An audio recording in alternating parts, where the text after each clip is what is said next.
The Tier 3 Pack-a-Punch Crystal has a whopping 3-day cooldown, which means most of the time you need to get triple Pack-a-Punch the old-fashioned way. But just how long does that take? Today we're playing 3 separate games, one with a double Pack-a-Punch Crystal, one with a single Pack-a-Punch Crystal, and one with no Pack-a-Punch Crystal, but we're going to use an operator at the maximum containment level. And we're gonna find out just how fast you can Pack-a-Punch to Tier 3. Alright, for game number 1, we have a double Pack-a-Punch Crystal. Now for the weapon's rarity, I thought the most average weapon rarity might be the rare rarity. I feel like it's pretty common in Tier 2 and it's definitely possible to get in Tier 1. In terms of contracts, I am going to be gravitating towards the ones that are a little bit faster. This is supposed to be how fast can you do it, so I'm going to go over here to this cargo delivery first. And we're going to get some bonus points every single time we complete a contract. I'm going to throw on my weapon build here. I forget what I'm using. I think it's the base P or the base B. I forget which one it is. I decided to go with that because, well, it's a good weapon and I need it gold. I'm also running the chainsaw on it because I think that counts towards the gun butt and the melee kills for the weekly challenges that I still have yet to do. So I'm just trying to multitask. Hey, and a rare aether tool, look at that. Y'all beautiful people really liked the first time I did this test and I'm incredibly excited to do it again. We're already at 8,000 points. And I think you guys are so passionate about this because the schematic cooldown is really egregious sometimes. It feels really long. 3 days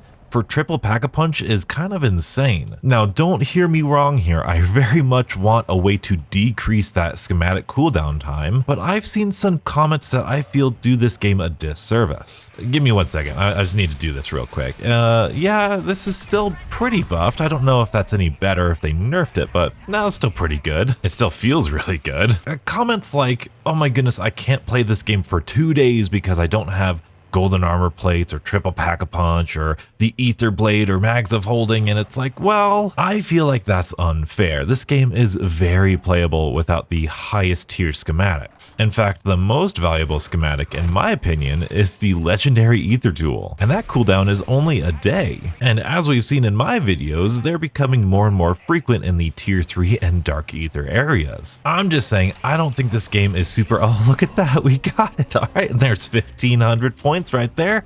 Perfect, and a Juggernog recipe, very good. Now all we need to do is go to tier 3. I can already tell this is way faster than what we did last time. Ooh, I see a little thing. This is gonna be great. But to end off my little rant here, you don't have to wait days in order to play the game just because you don't have golden armor. It is still very playable with a tier 2 or tier 1 Pack-a-Punch crystal and a purple epic rarity weapon, and now, especially with these containment levels, we are sitting here getting triple Pack-a-Punch at 3711. That is so much faster than what we did before. And this chainsaw is pretty darn good, I would say.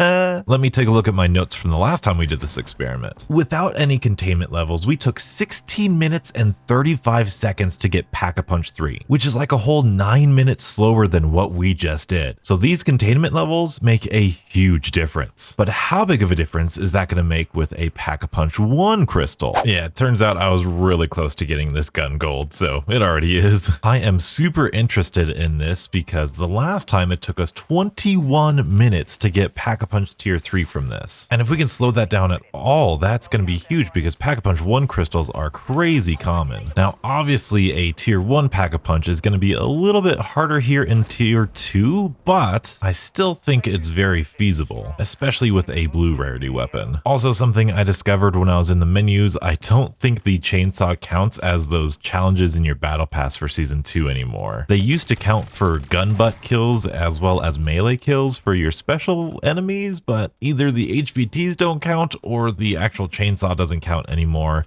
And that makes me sad. But I'm still gonna try for another game because this is honestly very effective and I'm very happy it's so effective right now. And just my luck, we're right next to another bounty contract. And of course, I do assume you guys are like looting throughout this, like playing the game normally. And even though I'm doing HVT contracts, cargo deliveries are just as fast and sometimes they're just as abundant. Sometimes they're really close by. Well, I've ran into a little snag. I can't figure out where this HVT's at and I don't know how to get up there, wasting a bunch bunch of time here. There's like no roof access here. What the heck? Gonna have to go up a neighboring roof and see if I can't get up this way. Looks like I can. Hello. Oh, is the HVT just not here? What in the world? Oh, there he is. Wow. Okay, that took way too much time. Yeah, that doesn't take too long. That's still decent for tier 2. And just like that, we have enough points for double Pack-a-Punch after 2 contracts. Definitely lost a lot of time with that dumb HVT, but you know what? Sometimes that's how the game goes. We are quickly gonna hop out here and double Pack-a-Punch this guy. And now we're right back to where we were last game. And all we gotta do is complete 1 or 2 more contracts, or 2 or 3 more contracts, and we should be good. Now this is doubly good, and something that I definitely forgot about. After that first contract we did, we had enough for tier 2 Pack-a-Punch. Because with the 20% off of the Pack-a-Punch, I believe, if my math is right, tier 2 Pack-a-Punch only cost 8,000 points instead of 10,000. But because that HVT was so close, I just had to complete it. But that means we are still really close to tier 3 Pack-a-Punch. In fact, ooh, there's a really nice ether tool. Look at that. I'm just now realizing I might have screwed up the first game, because tier 3 Pack-a-Punch is only going to cost 1,200 points. Oh my goodness, did I ruin the first game? This might be a weird video for you guys to watch, beautiful people. I might have screwed up the first game. I totally did not take into consideration the discount on the Pack-a-Punch. Either way, now we know we're here now. We are only going to need to complete this one last cargo delivery and we'll be ready for Pack-a-Punch tier 3. All right, believe it or not, now we do have enough money to go triple Pack-a-Punch. Donut Mobile! It looks like this is gonna be even faster than when we had no containment level at Pack-a-Punch 2. I mean, these containment levels are just better than I even thought they were gonna be. This is awesome. But there you go. 3223 or 3224, depending on what the video says. Absolutely phenomenal for a tier 1 Pack-a-Punch crystal. Those things are incredibly common in tier 1, and being able to get more money for all of those contracts and the discounted price on Pack-a-Punch 2, it's going to make you do even more contracts faster because you have Pack-a-Punch 2. Oh, this is great. Now this next run is going to be the real telltale sign of how good these containment levels can be, because now we need to go in with no Pack-a-Punch. Now there's 2 different ways we can play this game. We can do tier 1 contracts until we get a Pack-a-Punch 1 crystal and hopefully have enough points to immediately leapfrog to Pack-a-Punch 2, or we can go right to Pack-a-Punch tier 1 and then start grinding out contracts in tier 2. The last time when I did my no Pack-a-Punch run, I definitely feel like I wasted too much time in tier 1. So we are going to go straight to the Pack-a-Punch, and with our 5,000 points and the discount on the Pack-a-Punch that I now remember we have, I'm going to Pack-a-Punch this right away and go straight into tier 2 and start working on those contracts. So essentially we're starting basically where we started last game, but with like 4,000 less points. I think this is literally the exact same eliminate the bounty contract we just picked up. Ooh, a disciple, that's gonna be weird. It's no matter, there we go, there's that. Self-revive, very good. Now I'm gonna take this ATV and we're gonna go over to that cargo delivery contract right away. Unless someone else picks it up first. Uh-oh, nope, we're good. All right, they're probably going straight to tier 3 like everyone else in this game does nowadays. These containment levels are exactly what Modern Warfare 3 Zombies needs. This game really plays a lot more like DMZ than it ever plays like Zombies, which is okay, because DMZ was really fun. I would love to see more things implemented from DMZ into Modern Warfare Zombies. I would love to see, obviously, an increase in stash space, passive upgrades so we can upgrade our perks and our field upgrades and our ammo mods and stuff like that. And we're gonna be smart and upgrade our Pack-a-Punch right now. This guy's totally going for that Poundy Hut contract, isn't he? Yes, indeed he is. All right, well, I'm gonna go for this cargo delivery then. My point is, these little additions, like this simple containment level thing,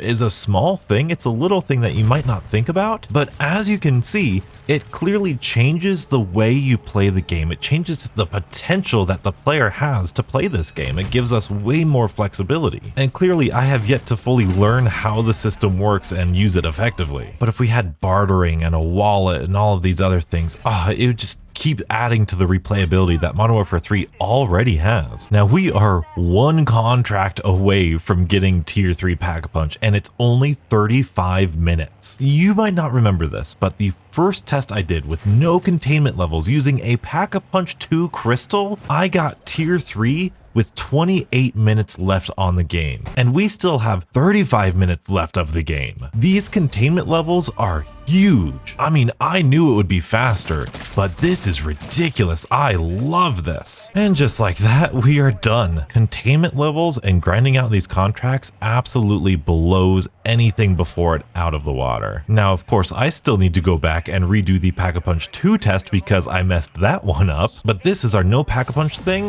32:38. 32:38. That run was faster than my single Pack-a-Punch test. And if no one else wants this ether tool, I'm definitely gonna steal it. The fact that this run was actually faster than the Pack 1 crystal might seem confusing to you, but let me remind you, I actually forgot about the discount on the Pack-a-Punch for a little bit, and then I'll remind you that we basically started with Pack-a-Punch level 1 here because of the immediate points that I had to spawn in with from the containment levels. So really, that's just a huge equalizer. And I'm really excited to redo this tier 2 test because this could be insanely fast. And we're back again to test out the double Pack-a-Punch crystal here. Oh boy. Now, if I'm right, every tier 2 contract is going to get us 3,900 points, which means that all we really need to do is complete 2 tier 3 contracts and we should have 1,200 points, a little bit more than 1,200 points, enough for tier 3 Pack-a-Punch. This is perhaps the longest cargo delivery contract I've ever seen in my life. I was gonna say maybe we can get this within 5 minutes, but with how long this is gonna take, I don't think so. All right, we did get another cargo delivery contract right there. That's gonna be nice. Now, what these containment levels do also have a kind of a negative side effect of. Before, I was like, hey, maybe, pick up some rare items in your rucksack and sell them at buy stations and get money that way. However, it seems like if you have this geared up operator with all these containment levels, don't even bother with that. Which, I mean,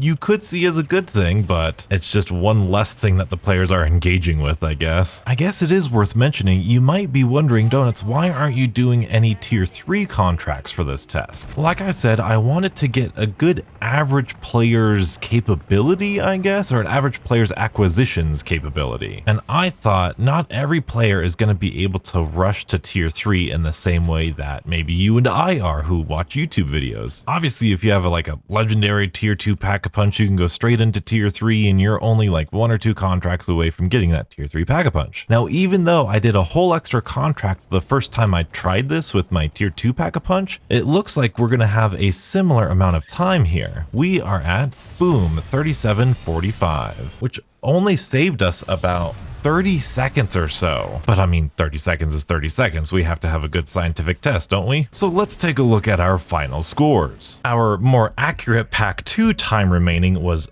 37 minutes and 45 seconds, meaning it only took us 7 minutes and 15 seconds to get tier 3 Pack-a-Punch. With a Pack-a-Punch 1 crystal, we had 32 minutes and 24 seconds remaining, which means it took us 12 minutes and 36 seconds in order to get tier 3 Pack-a-Punch with just a Pack-a-Punch 1 crystal. And the big upset, no Pack-a-Punch crystal, we had 32 minutes and 38 seconds remaining, meaning it only took us 12 minutes and 22 seconds with absolutely no Pack-a-Punch crystal involved at all. Each of these times is faster than the Pack-a-Punch 2 crystal with no containment level. This is absolutely awesome. So if you're really anxious and nervous about using, saving, or putting Pack-a-Punch crystals in your stash, I mean, you could see I have 2 flawless crystals in my stash right here. Maybe we need to reconsider the value of these Pack-a-Punch crystals. Is a 3-day cooldown on all of this stuff kind of ridiculous?